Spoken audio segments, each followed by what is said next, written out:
All right. Welcome, welcome, welcome. Welcome to Awakening Women Collective podcast, a space for conscious, courageous, impact-driven women ready to break free from fear, self-doubt, overwhelm to reclaim their power, their voice, and their confidence. My name is Dr. Helena Rambi. I'm your host. I'm a former psychotherapist and now women's empowerment coach and healer.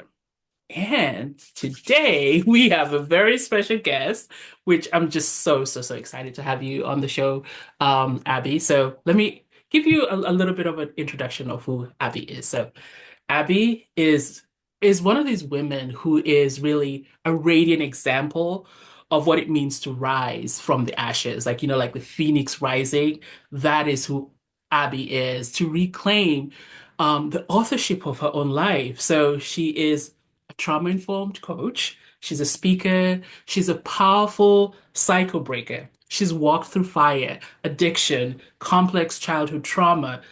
She's hit painful rock bottom. Like Abby, she gets it, right? And she's emerged, right? She's emerged with purpose, power, and fierce devotion to healing not only herself, but all the generations to come, right? So she's a former nurse turned transformational guide.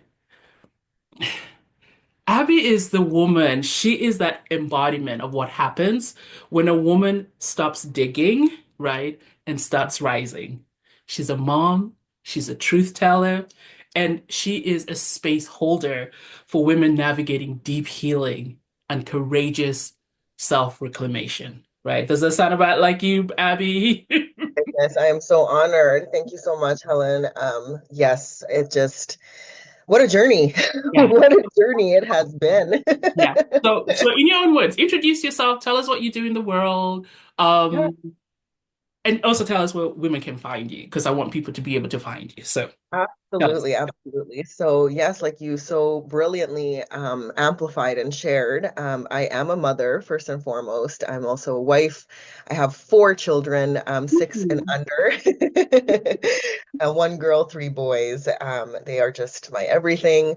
I was a former nurse for 17 years. I worked with the elderly, and yeah, life had a different calling for me that really led me down the path of becoming a guide for other women, other mothers, and really embody being a cycle breaker and what that actually creates in the world, the ripples that that creates. Because my motto is healing family lineages one mama at a time.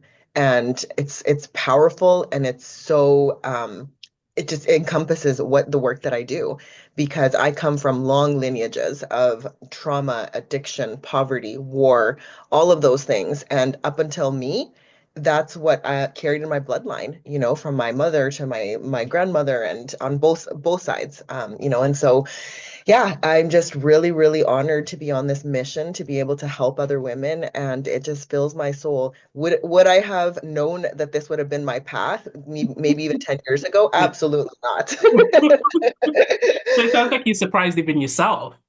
Yes, Yeah. yes, Yeah. exactly. And where people can find me, I'm all over social media. So I'm on Instagram. That's my main platform. My handle on there is uh.vee, which is Avi. And it's just a little play on little me, because that's how you say my name in Spanish. And so that's what I was called growing up as a little girl. So it's just kind of, yeah, just my whole brand is all about that, just that reconnection to my inner child, learning the power of what that means, healing her while healing my children. So lots of content on there on cycle breaking, on addiction recovery, on trauma healing, all of that kind of stuff. I've built a really beautiful little community on there. I'm also on Facebook and on LinkedIn, just as my name, Abigail Teixeira. And I also have an email list, and I can talk about it at the end of the call. Just if people feel called to connect with me, I definitely am available for that. So yeah, that's just a little bit about myself. And Okay. I'm married. I'm married to the love of my life, where we've been together for over 15 years, and he is Your my forever boyfriend. That's what I yes, saw. Like on yes, Facebook, my yes. forever boyfriend. He is my forever boyfriend, Oh, exactly, and he oh, just makes my heart flutter. So oh. I just love that beautiful introduction. You said something that, so on my handle here on Zoom, I have Dr. Helena, right? So when I got my doctorate, I just didn't want to own it. But Helena, just like yours, like Helena is like my pet name, what I was called as a kid. So part of reclaiming Helena is putting Dr. Helena. So I so relate to what you said, right? So speaking of that, tell us a little bit more about your childhood. Like Yeah. let's kind of like begin. Tell us, what was it like for Yeah. you? Yeah, so I have to start with my birth and even before that because it all relates to each other. So my parents are from El Salvador, and in the 80s and 90s there was a very violent civil war that was happening there. A lot of just horrific things happening there. And my parents were very young. My dad was actually a child soldier, so he actually went into the military when he was 14 years old, and saw all sorts of atrocities, all sorts of horrific things in the time that he was serving. And then he met my mom. They got married. My mom was 17. My dad was actually, she was 16. And my dad was, I think, 20 at the time. So very young people. And my dad had family in Canada that had been sponsored down to Canada. And so his oldest sister was really working hard to try to get the rest of her siblings out of El Salvador because it was so dangerous there. And then, obviously, with my parents getting married and then my mom getting pregnant pretty quickly right after, they just wanted to get out of there. They wanted a better life. They just wanted safety. They knew that everyone around them, there was a lot of horrific things happening, a lot of deaths, all that kind of stuff. And so, we got sponsored from my aunt, thankfully. And my mom was pregnant when that happened. And so we traveled to Mexico. We had to stop over there as a layover. And my mom was, I think, about 8 months pregnant at the time. And there was some paperwork delays, and we ended up staying there for 6 months. And I was born there. So I was born in Mexico. My parents were just the two of them there. They didn't know anyone. Somebody took them in, some kind person that somehow they got connected to took them in, and they didn't have any money, nothing like that. And so when my mom was due to deliver, my dad had to go out and find help, and so he found a resident doctor that volunteered for like $200. He would come and he would deliver the baby, but his conditions were, I'm just there to deliver the baby. I hold no responsibility to what happens, and I don't have any aftercare, nothing. Like, I'm just there just to strictly deliver the baby, and that's it. And so yeah, so my mom labored with me in a little apartment, just her, my dad, and this doctor. And when I was born, I was actually born not breathing. And so this is a key element because this is kind of a full circle moment to my own story into motherhood, which I'll get into later. And so I was born not breathing, and back in the day, there was like this thing that the doctors would do. They would just like flip the baby upside down and like The bottom. Yep. yeah, exactly.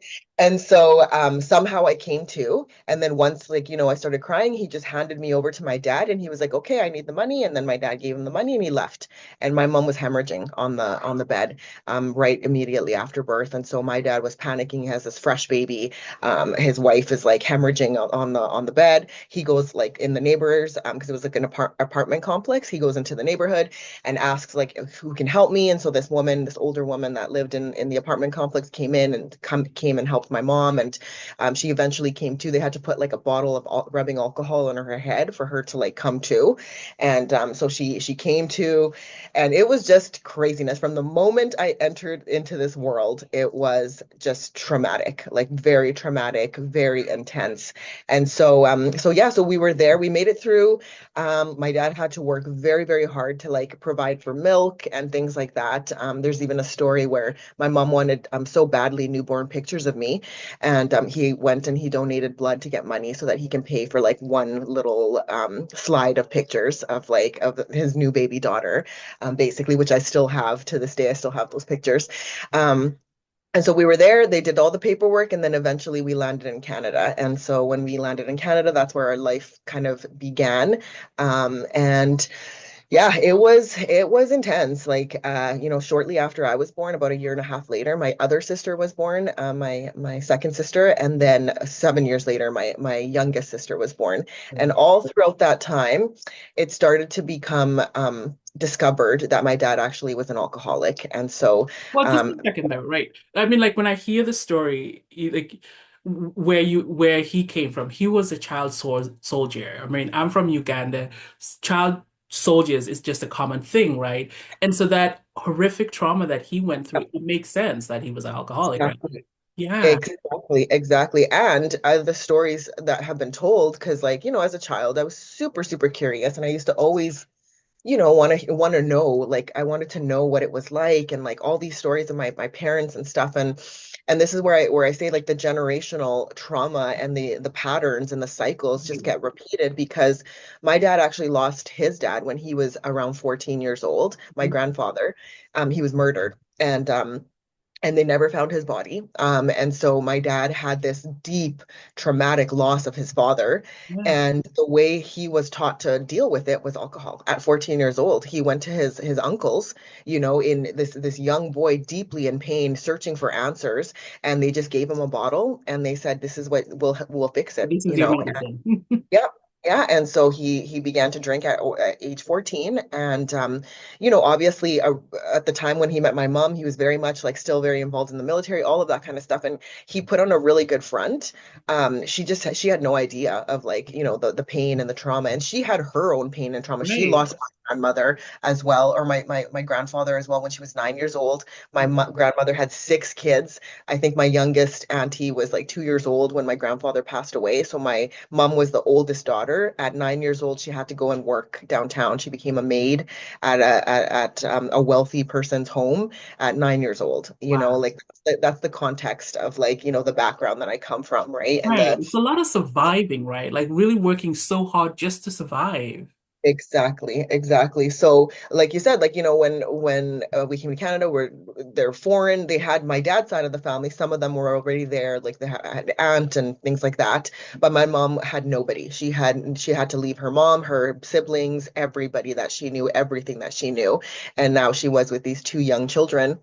And my dad was very much turning more and more to alcohol to numb the pain, which as I see it now, he had no coping mechanism, no coping tools.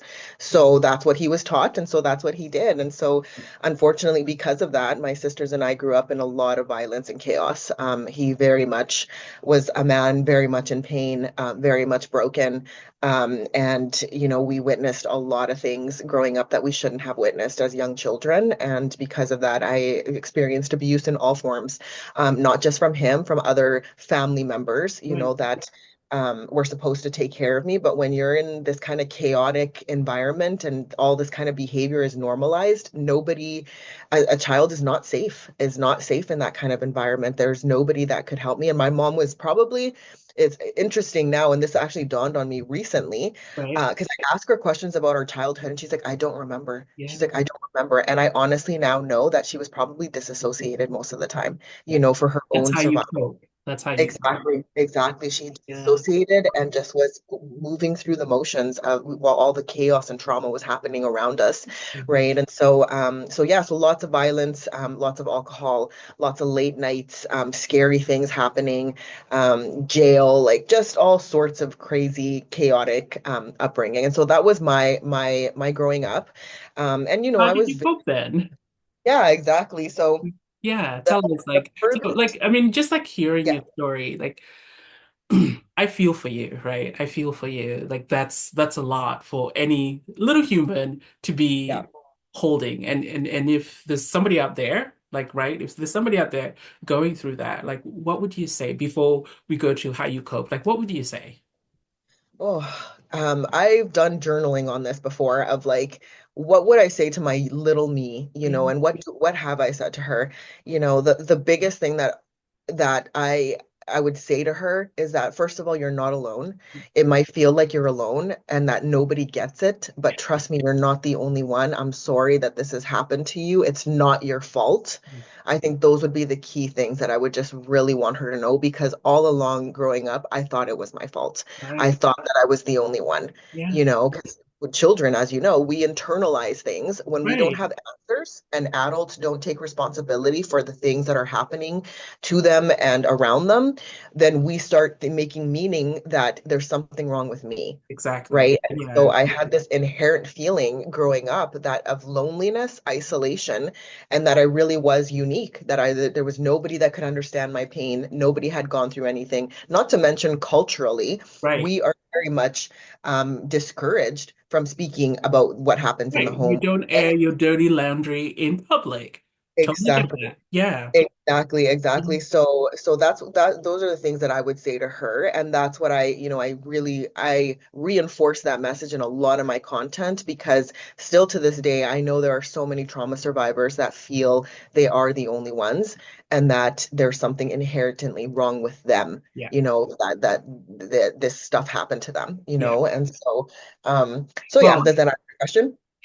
yeah, it does answer the question. Like I also grew up in a context of war, and one of the reasons why I did become a psychotherapist was like I wanted to understand what was going on for me because once I left Uganda, all the PTSD symptoms just kind of hit in, right? Because I'd left the safety, and I wanted to understand. So you're right. I love that the message that you give to your younger one is that you're not alone, and there's really nothing wrong, as in like there's nothing really wrong with you. You are a product of what you went through. So I love that. I love Yeah, yeah. exactly, exactly. So, in the spirit of like being a child and being curious, one of the favorite questions, like I have four young ones and they ask me why all the Yep. time. Why, Yep. mom? Why this? Why this, mom? Why? And I try to answer them and then, sometimes I'm humble and I say, I don't know, mommy doesn't know. Let's try to find out, Yeah. right? Let's Google But it. that Exactly. But that wasn't the responses that I got, growing up when I would ask, like, mom, what, like, why? And I was I was very attached to my mom. I was very codependent on her. She was my safe person, Right. even though now looking back, she wasn't really safe, but she was out of the two, of my All you parents. knew. It's all I knew. She was my safe person, right? Yeah. And so I remember having deep talks with her like at a very young age, and the earliest that I can remember is around 9 years old, where I distinctly remember feeling very, very depressed and very suicidal. And like where I got that ideation from at that age, I have no idea. But I just remember just feeling this deep sense of just hopelessness. And just saying, like, Mom, why do I feel so sad all the time? And she would just brush it off. She would just say, like, just don't think about it, don't think about it. And now I'm like, I have so much compassion for her and so much empathy because I think that what she wanted to tell me was what she was doing, right? That she was disassociating from the whole thing, and not thinking about it. And Right. for But she her, didn't have tools. exactly, exactly, right? It was survival. And it wasn't satisfying for me when she would tell me these things. Like when she'd be like, "Oh, just don't think." I'm like, "I wish I could just not think about it." Like, I don't know how but to I do that, Mom. and so at 9 years old, I actually was my first attempt at suicide. And so very, very heartbreaking during that time. Just went around the house, looked for whatever pills I could find. I read the bottles and on there it said, could be fatal or lethal or whatever. That's what I kind of stuck to. And then I ended up getting like violently sick afterwards. Like I just threw up and it just like, cried myself to sleep. And it was just, that was my first kind of attempt and wake up call. Almost, it was a cry of help. Yeah. It was a cry of help that went unanswered. And Yeah. so I just, Well, just one kind second there. This is the of, second time it sounds like, because you said when you were born, you weren't breathing. Then your bottoms got slapped, you started breathing. This is the second time where it's like almost like Source the Divine really wants you to be here. yeah, exactly, Really wants exactly, you to be exactly. here. And there's many, many moments in my life leading up that definitely I know there is a greater power out there that has been looking after me from the time that I was born, like probably from the time I was in the womb, And so then that was that. And so, afterwards I just really started to cling on to like unhealthy coping mechanisms because I just needed something to distract, something to numb, something to just escape the terror that I was living in. And so I developed eating disorders. I started to lie all the time, as a very young girl. And like, kids lie here and Right. there, but mine was like about everything. Like I almost started developing like a fictional world in my mind and I started to believe it. And I would talk about these things to my friends and then things wouldn't add up and match up and all this kind of confusion. They're like, that doesn't make sense. Like, like all sorts of things just to distract, from like what was actually happening at home. Yeah. And so that led all the way up until my teen years when we moved provinces from in Canada, pretty far away actually. We moved from Winnipeg, Manitoba to Edmonton, Alberta. And that was 15 years old at that time. And pretty much in just about to go into grade 11, I was devastated because I had a lot of good friends in high school. I was popular, all of the things. I had a boyfriend, and my parents Important. decided to, yeah, my parents decided to uproot and we left and we moved. And that's when my rebellion really happened. When we moved, I was so unhappy. I just didn't like the school I was going to. I started hanging out with the wrong people, like all the bad kids, that were doing drugs, that were drinking, all of that kind of stuff. I really started to just really lose myself in that association and eventually was introduced to alcohol, at a house party like teens do. We were 15. We had an older friend of ours go to the liquor store, buy us some drinks. And from the very first time I drank, it was an instant, like I blacked out. I went overboard. And, And the and irony is not lost here, right? Because for your dad at 14, he was given a bottle. He at that 15, you were given a bottle. Exactly, exactly. And of course, I never put two and two together at the time. I was just like, it was a total different context. Like, we're at a party, there's like, we're all having fun, like, whereas like my dad's drinking was very depressing. Like, he was like oftentimes alone in the kitchen table, crying sometimes, like, just really a deeply wounded man, And so here we are, and like with, 15 doing all this stuff. And I just remember the next day when I woke up. I had a horrific hangover. Like I was so sick. And it was enough that a normal person would have been like, I'm never drinking again, Like I was like, that was not my, I was like, even though I felt so sick, I just was like, wow. For the first time, I literally didn't think about anything or feel anything. Wow. All the stuff that I had been carrying up until that point in that night, it didn't matter, like I wasn't even in my body. I wasn't in my mind, like it was just like it was an instant addiction for me of medicating. It Right. was like it's like having a physical pain and then getting like having a headache, let's say, getting a Tylenol and then having that relief where you're like, oh my gosh, like I don't have the headache anymore. That was alcohol for me because I was, Your way in of dissociating. Exactly. I was in a lot of pain, and then I had this drug or, this substance come into the picture that numbed it, right? And so that led into 15 years of deep addiction for me, that but very functional addiction. Because again, in the society that we live in, alcohol, especially amongst young people, is very much glamorized. It's very much accepted. All my friends drank heavy. We all blacked out. We all like, had this kind of extreme usage, and so it wasn't like I stuck out and we were like, what's wrong with her? I was pretty much part of the crowd. Like we were all normal, like around each other, and But got through high nobody school. knew why you were drinking. Mhm. Nobody knew why, right? No, no, no, not at all. Not at all. No. And it's interesting because the people that I was hanging out with, we all kind of came from similar backgrounds. A lot of us had alcoholic parents. A lot of us came from kind of broken homes. There was just a culture that we kind of had that was unspoken. It wasn't like we talked about it, but we all knew, that there were things that happening at home. We were all escaping, all of that kind of stuff, right? And so it was very normal for us. We've normalized it amongst each other. Um, so, did that till finished high school, graduated, I upgraded, I went into nursing school. But upgraded, what does that mean? So like I didn't have enough credits to go get into university. So I had to I did have enough credits, but my for example, my math and my sciences, I had to upgrade to like higher level math and science in order for me to get into the university. So I went to 1 year of that. And then yeah, I got into university, went to nursing school, graduated. I have no idea how I did that because the whole time like you know the lifestyle I was like living, was just crazy. But when I put my mind to things, I was an honor student when I was younger. Like I was very academic. It just came naturally for me. I had a teacher once say, you can get by with your common sense, and that could be dangerous because, yeah, I didn't put that extra effort because I was like, oh, I got it. I can do this, and I would, right? And so, yeah, graduated from nursing school and then yeah, like on the outside, very much functional, right? Like just a normal 20 something year old, that parties a lot with her friends and no one really batted a lash like that do you need some help? Very Like what's going on with you, right?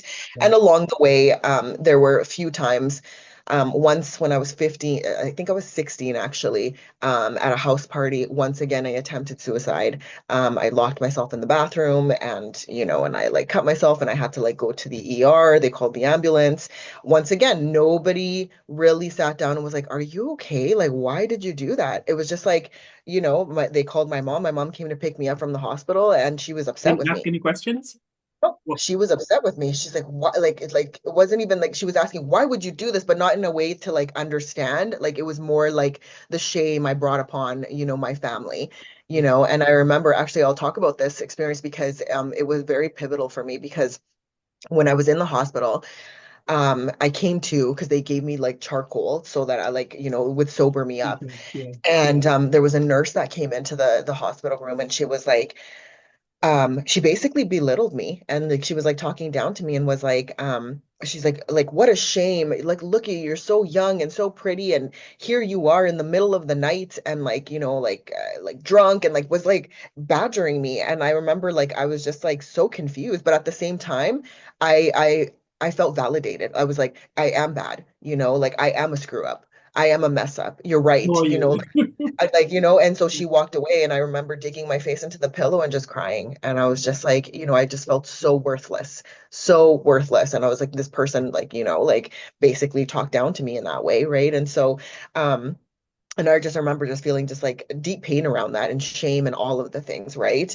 And it was just like a confirmation to me that all the times that I had thought I was worthless, I was, like it was like, oh, she said it, so yeah, I am, like that kind of a thing. No one had ever spoken to me in like highly, like no one had really like it was always like you did this and you did that and like growing up all of that kind of stuff, right? And so like that's the mental abuse, that I dealt with. So it was normal for me to kind of have that kind of experience, I guess.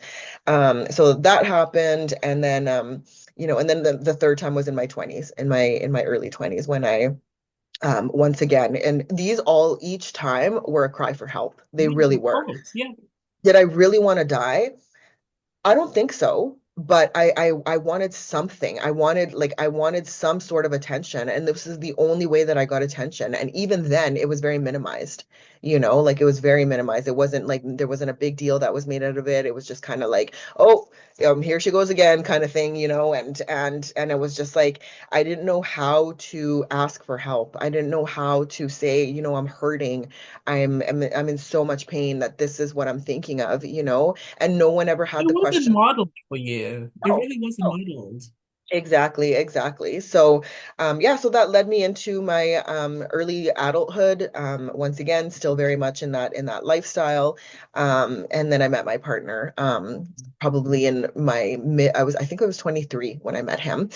And he was unlike anyone I had ever met. All my previous boyfriends were very similar in the lifestyle as me, like kind of came from these broken homes. I was in very abusive relationships prior to domestic abuse, like, and it was mutual. Like they would like they would be aggressive towards me and I would be aggressive towards them because I grew up seeing that dynamic. That was normal to me. Never did it feel like unnormal. I thought that was love. Like I thought that when you're possessive, when you're jealous, when you're aggressive, that you love somebody, because that's what I saw in my dad, with my mom.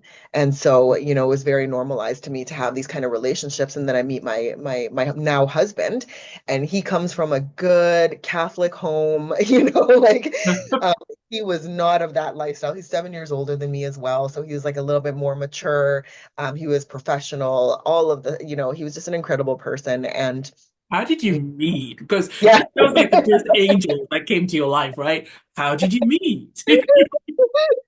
Tell We us. We actually met through a friend of mine, my best friend actually. She worked at an engineering firm that he worked at. And all the young 20 somethings to the 30s all hung out together after work. They would go out for dinner and drinks and all that kind of stuff. And she would invite me out. She'd be like, "Oh, like we're all going out for drinks and like, do you want to come?" And I'd come. And the first time I met him, this is like we always laugh about this because like it was January, it was winter.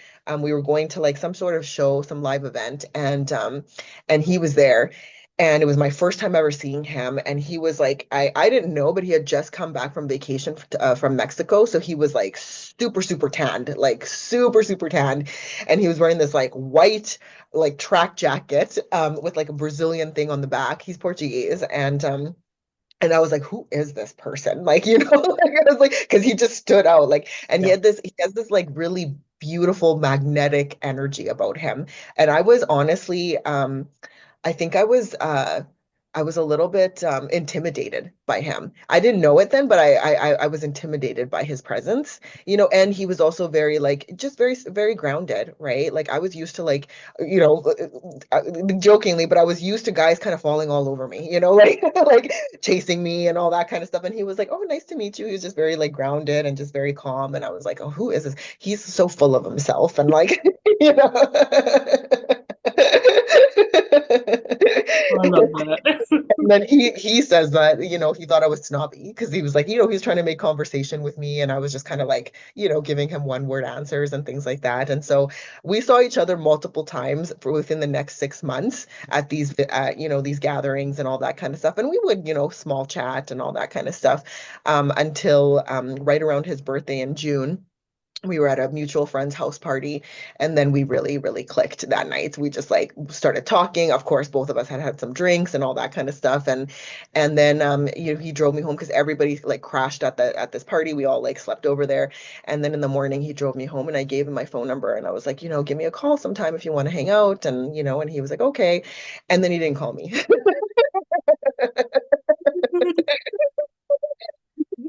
Cool. What was that like? I know. I was so like embarrassed. I was like, what happened? Like, oh my God, my best friend was like, do you want me to talk to him? Like, no, like, don't even bring me up to him. Like, oh, I'm so embarrassed. Like, what does he think of me and all this stuff, right?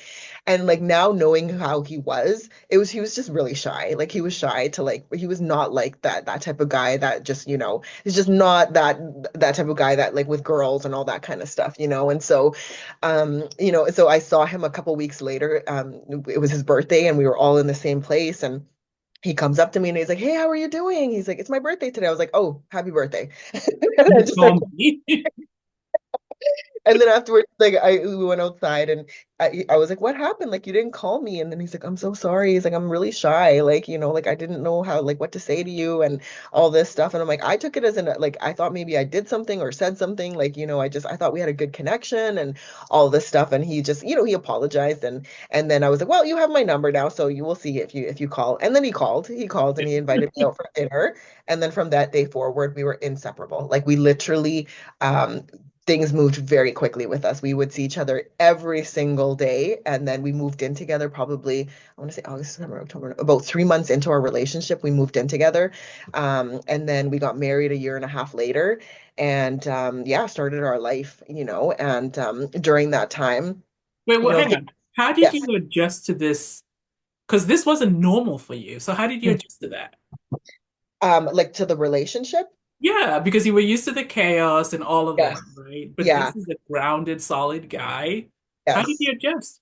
Yeah, so it took a lot of adjusting because obviously when I came to the relationship, I had a lot of baggage. I had a lot of patterns. I had a lot of behaviors that were very ingrained in me from the upbringing that I had and my previous relationships, and he is the first person in my life that actually created boundaries. And I had no idea what boundaries were, and he was very like he was firm early on in our relationship because I would get aggressive sometimes, with him and when we would argue because that was just my go-to. That's how the way I was taught and in previous relationships, that's the way we functioned, right? And he very firmly and politely was like I will not tolerate that. Like I will not tolerate you being aggressive towards me, and he was very like he and I was like and like I was like almost like shaken, like taken aback. I was like, What's going on here, right? Like what is this?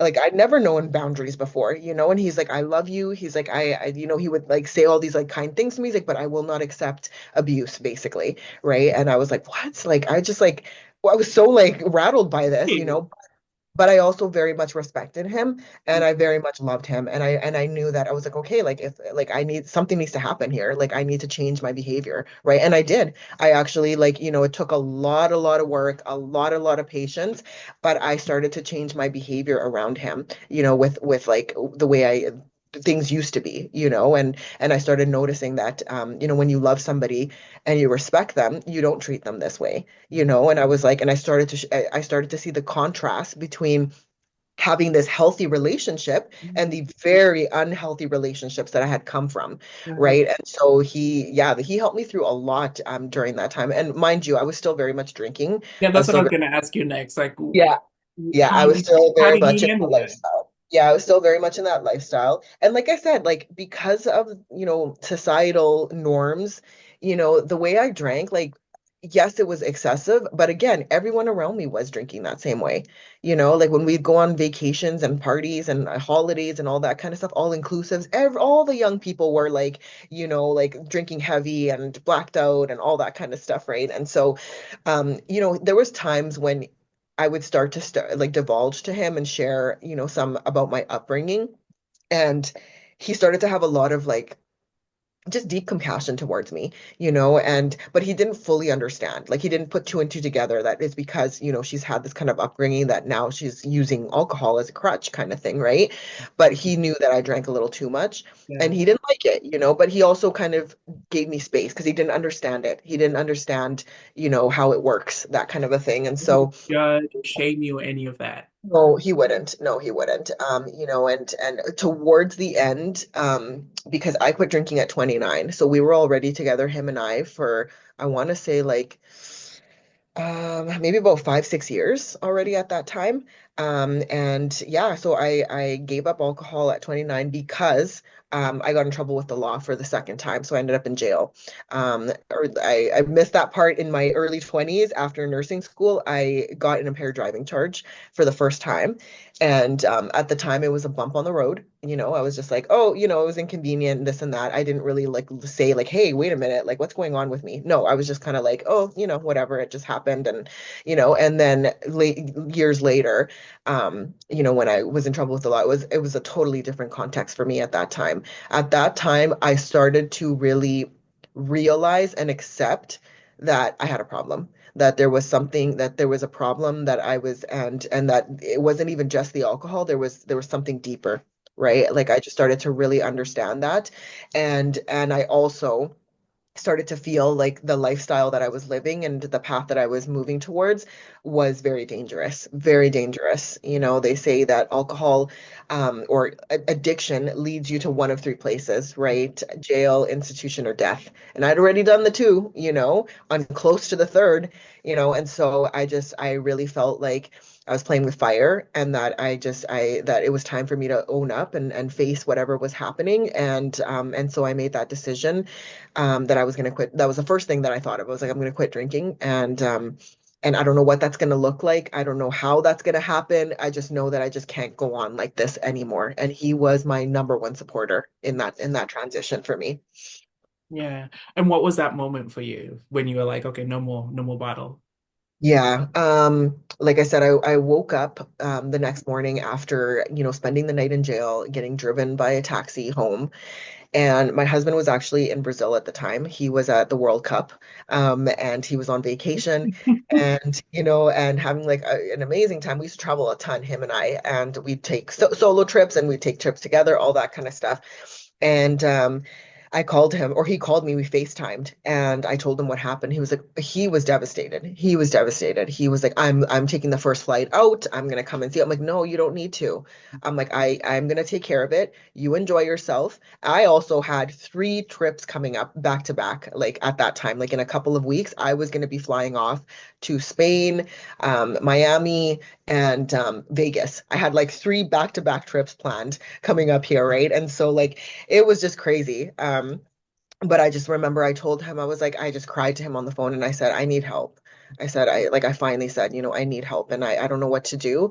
And he's like, I'm gonna, whatever it takes, we're gonna do this together. He said, and so, so I did go on those trips, like a zombie. I was literally like not in my body. Like I was there physically, but like mentally, spiritually, emotionally, I was just not there, right? I knew I had this impending, I knew what was going to happen. I knew something big was going to happen coming home and that my life was about to Stop change. drinking already at that point when you went to.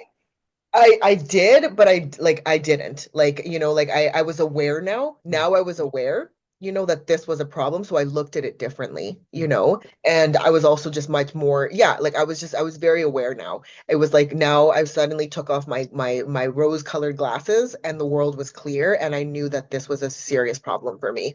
And so I just looked at it very differently. And then when I came back, I just dove right into my recovery journey. Really, really just dove right into it. And it started off with 12-step programs, group therapy, personal one-on-one therapy, trauma therapy, all sorts of kind of modalities in the beginning. Just a lot of like the traditional ones, like lots of therapies, lots of groups, that kind of thing, 12-step, all that kind of stuff. It really helped me. It really, really helped me for me personally. The one piece that was the most impactful for me was the group therapies, where I sat around with other survivors and I heard their stories. And for the first time, I felt I wasn't alone, whereas like all of my life, I had felt this sense of isolation and hearing these other people's stories, I was like, oh my goodness, like I'm not the only one. Wow. Like they've also I'm gone through normal. yeah, and it was so healing for me to like, experience that. I actually have journals from like those early years for me that I love to go back to because I would reflect after these sessions and just the raw vulnerability that I would write about and how deeply impactful it was for me to feel seen and heard and understood for the first time in my life.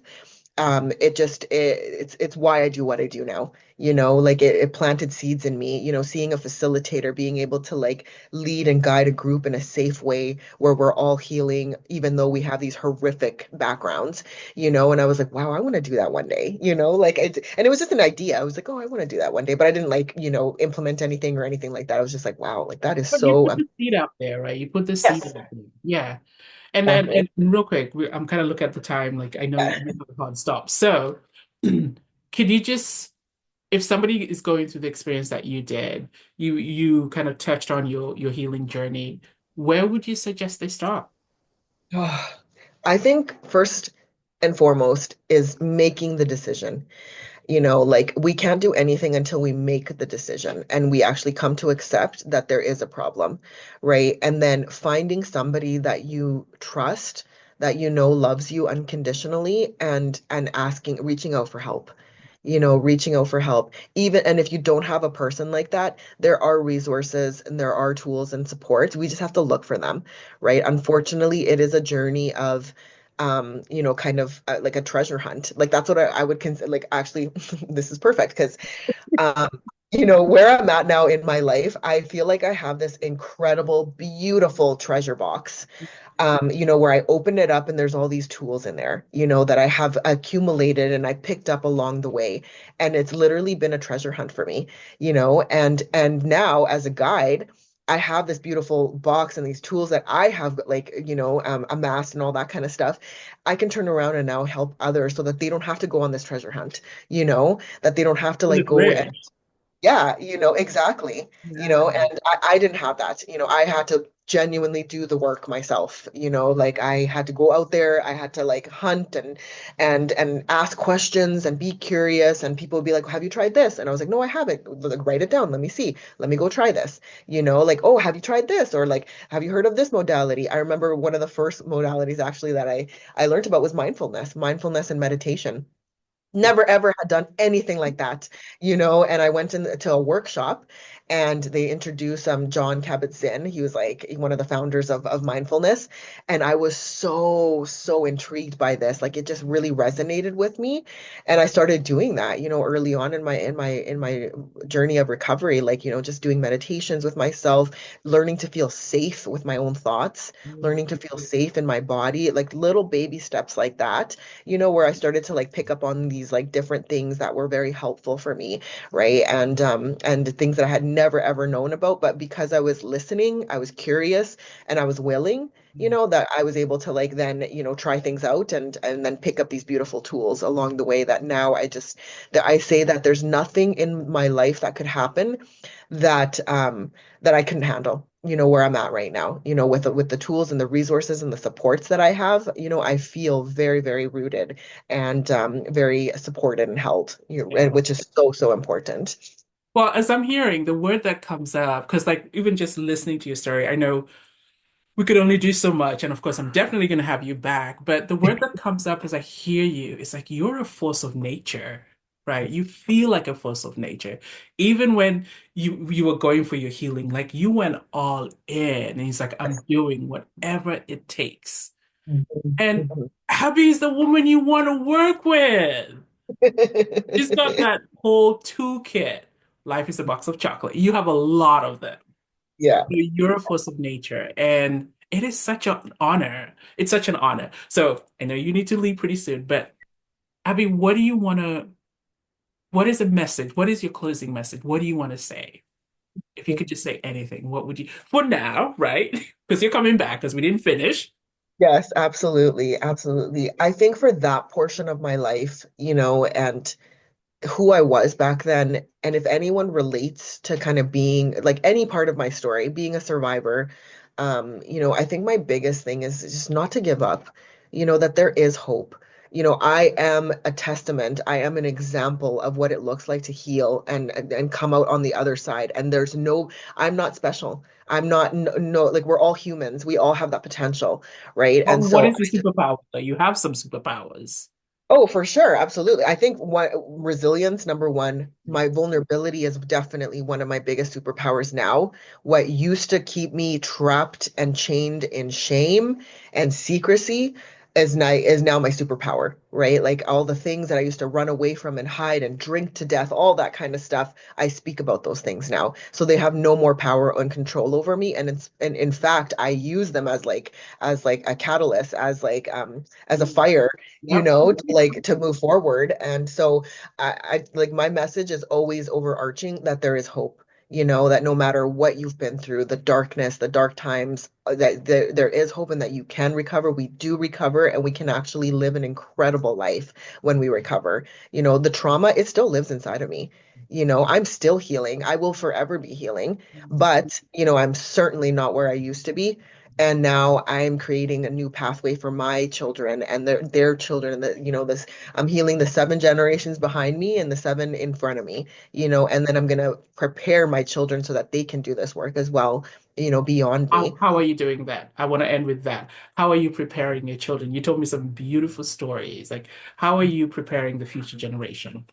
Yeah, just very quickly. I am reparenting my little inner me, like inner child, at the same time as I'm parenting my children.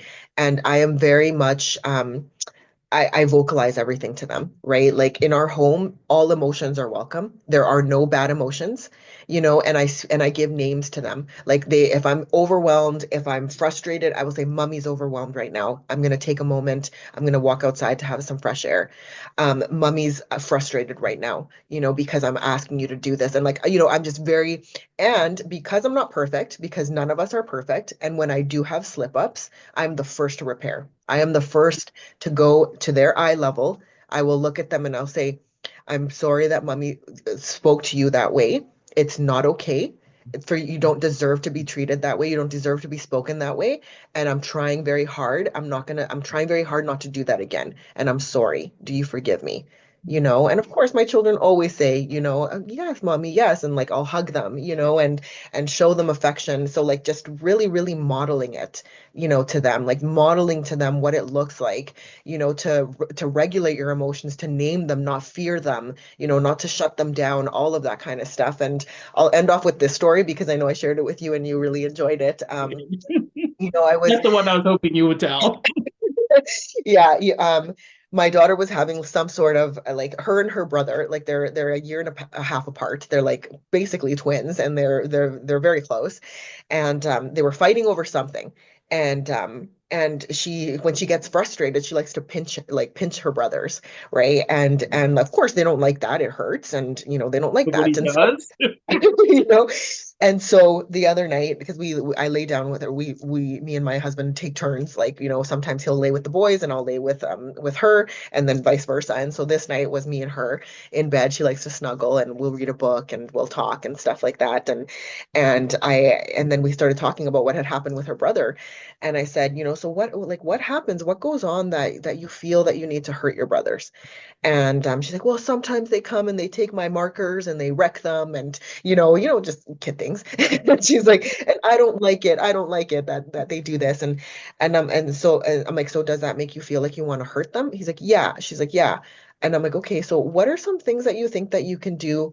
What's something different that we can do here when you're feeling this way, when you're feeling like you want to hurt your brothers? And she's like, she's like, I can take 3 deep breaths, and I can go and ask to go to use your tapping, and I can do either a daily guidance or anxiety.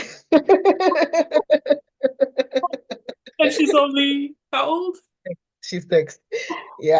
And she taps with me almost every day. So we do EFT tapping. For those who aren't aware of like what tapping is, but EFT tapping is like definitely yeah, we do it together. And she actually asks for it now. And my other kids do too, when they're feeling overwhelmed, or like they know that that's something they've seen me do, when I'm like, okay, mommy's just gonna do it. And it just takes a couple minutes sometimes. Like when I drive her to school in the morning, we tap. Like I'm like, do you want to do a tapping? And she's like, ah, yeah. And like I put it on, and it's like, through the speakers in the van, and we both do it together. And I'm like, how does that feel? She's like, it feels good, mommy. And I'm like, I know it feels good for me too. So it's just like modeling those things, those tools that I have learned, so that now they're starting to have their treasure trove of tools, and they're starting to be resourced, so that and like that is like worlds away from what was taught to me as a child. Like if my child comes to me and says, Mommy, why do I feel so sad? Let's talk about it. Yeah. Let's talk about it. Let me hold space. Let's see how we can work through this. Let's see, like not like, don't think about it. Like again, it's all my mom knew at the time, and I have so much love and deep compassion for her and where she was, and who she was during that time, but it still didn't prepare me, for life. And I had to, do a lot of trial and error throughout my life, a lot of hurt and pain and all of that kind of stuff in order for me to get to where I'm at today. But now I'm doing better. I have the responsibility that I'm not responsible for what happened to me, but I am responsible for how I react and how I respond to what happened to me and what I do with it, right? And so, yeah. And what I love about that last story is you're healing the generations ahead of you. Like you're literally doing it. Your kids have such a better template than you did. This is so powerful. Abby, we can talk forever. And as you know, there's so many stories that we didn't really get to. I'm gonna have you back. You're gonna come back, right? Yes, absolutely, absolutely. Because we'll talk about the motherhood journey and what Another has that all been, and and reparenting. self-care, all of that. Exactly, exactly, all that good stuff. So thank you so much for having me on. It's And just tell such. people where they can find you again. Yes, absolutely. So Instagram's my main gem, so at uh.bee. And if any of my story resonated with you, if you find yourself that yeah, you're in a place where you're a mom, you're a survivor, you're a cycle breaker, and you want to learn what it's like to be just have a guide. somebody that has been there, done that, that can walk you through this journey. I'd be more than happy to offer. I do, it's called the Cycle Breaking Mama's Leadership Breakthrough Call, where we sit down. There's no pressure. We sit down and we just get to the root of your overwhelm, right? And then I help resource you with some tools and some next steps that you can do coming out of our call together. And if it resonates and you want to work deeper with me, there's the opportunity to work one-on-one in a coaching capacity and coaching and mentorship capacity with myself. All right, awesome. And you're going to give me those links, and those links are going to be below this video. That way you can reach Abigail anytime. And you can find me at helenarambi.coachesconsult.com. So thank you so much. If any of this resonated with you, please like, share, subscribe, because my intention is for you to be able to locate yourself in these stories and also know what's possible. Abigail is what's possible. Thank And I hope you. that's possible for you too. Okay. Thank you so much. Thank All you. right. All right. Bye, everybody.